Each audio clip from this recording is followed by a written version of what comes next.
这是一期有关西安的视频，但允许我先从苏州开始。这里是苏州贝壳博物馆。平常有空的时候，我除了拍视频，也会来这里当志愿者。所以之前4月份的陕西之旅，就特地安排了去参观西安的碑林博物馆。很巧的是，当时苏州碑博的明伦堂正在举行一场跟西安碑林合作的唐代士人墓志临展。看来我跟西安碑林还是挺有缘分的。西安碑林跟苏州碑博还有一个共同点，他们都是祭孔的地方。所以在西安碑林一开始我就注意到了菱形门、汉池，这是全国很多文庙孔庙都有的标配元素。后来我跟家人以及另外2位游客一起拼团请了一名讲解员，正式开始我们的西安碑林游览。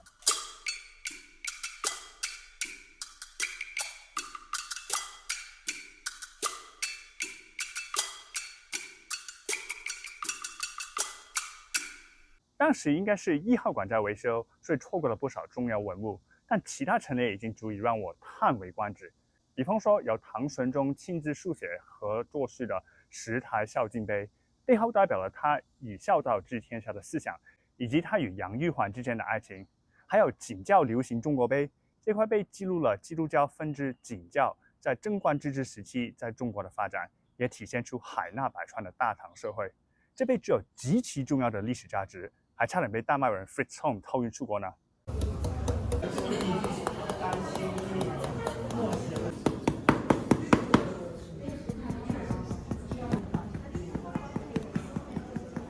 上述都是国宝级文物，但是让我最印象深刻的是一些稍微更低调的书法作品。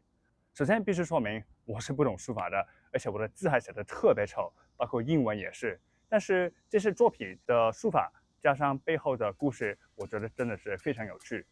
例如欧阳通的倒印法师碑，讲解员介绍，欧阳通外号小欧，书法继承了父亲欧阳询大欧的精髓，不过字体更加张牙舞爪，跟他个性一样，充满锋芒棱角。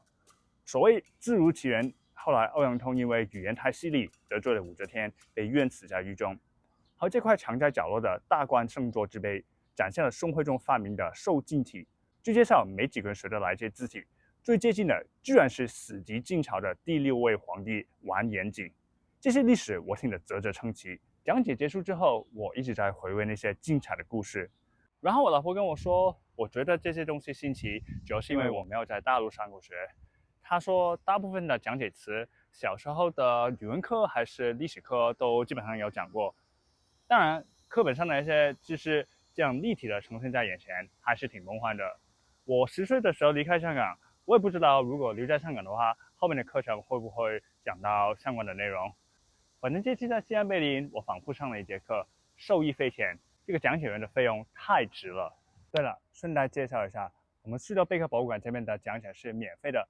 我一般是每2周的周五下午在这边值班，然后我其他有些同事挺厉害的，有好几位都有在其他博物馆以及苏州各大园林的丰富的讲解经验，他们的知识面非常广，然后讲的也特别棒，是我学习的榜样。所以有空的时候欢迎大家来我们苏州贝壳博物馆这边参观。And for foreign viewers out there, if you're planning on visiting the Xi'an Confucian Temple, remember to give me a holler. I guarantee you a tour worthy of your time. When feasible, come see the real beautiful China. Come visit Suzhou and Xi'an. Tons of cool places with cool stories and cool history. And that reminds me, this is a video about Xi'an. So let us head back there and pick up where we left off. We spent yesterday afternoon at the Xi'an Museum and spent this morning at the Beilin Museum. Similarly, we spent hours walking and standing. Now we're starving and need to fuel up. Fortunately, no shortage of options here in the capital of carbohydrates. Lunchtime's carbs are going to come in the form of noodles.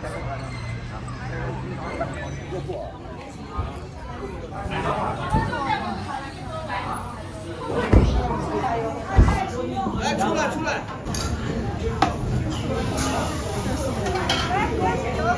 这是4合1吗？180号顾客取餐。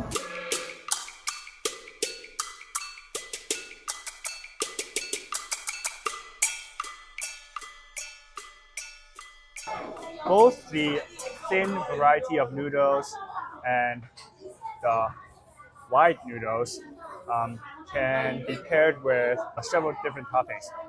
What I've got is the classic youpo oil splash. It's so simple, it barely qualifies as toppings, but it's so delicious. Simple but delicious, that's why it's classic. So what happens is chili powder, etc. are piled on top, then doused with hot oil.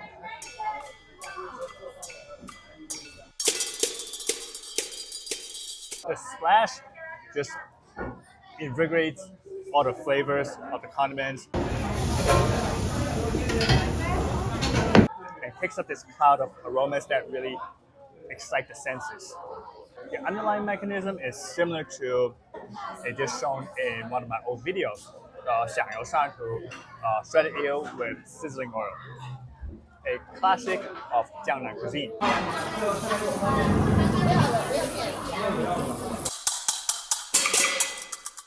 Speaking of the Jiangnan region and southern China in general, noodles aren't as popular down south. But let me be clear that southerners, including myself, do eat a lot of noodles and enjoy eating noodles.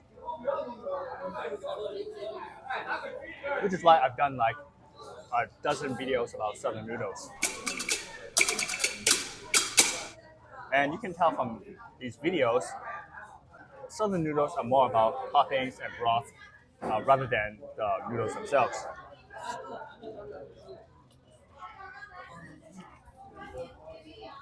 In the south, there is a huge variety of noodle toppings. There's season-only toppings. You can mix and match between different toppings, etc. But the noodles themselves largely remain the same. You could ask for noodles being cooked longer or for shorter periods, but that's about it. I mean, for instance, Suzhou, where I live, most noodle shops don't make their own noodles. Suzhou doesn't even make most of its own noodles. The majority are imported from Chongqing. I know some shops in southern cities like Hangzhou and Guangzhou, they might stick with traditional hand-rolled noodles or bamboo pole noodles made in-house, but they're like the exception rather than the rule. But making noodles in-house is the rule here in the north. Generally speaking, and historically speaking, the south is blessed with better weather conditions and a wider range of produce, endowing southerners with more options and room for imagination. Meanwhile, northerners have to make do with what they have, which is why I think a lot of their creativity and proficiency are concentrated in the noodle strands themselves. And a lot of northerners, they make their own dough and their own noodles at home, way more than southerners do, as far as I know.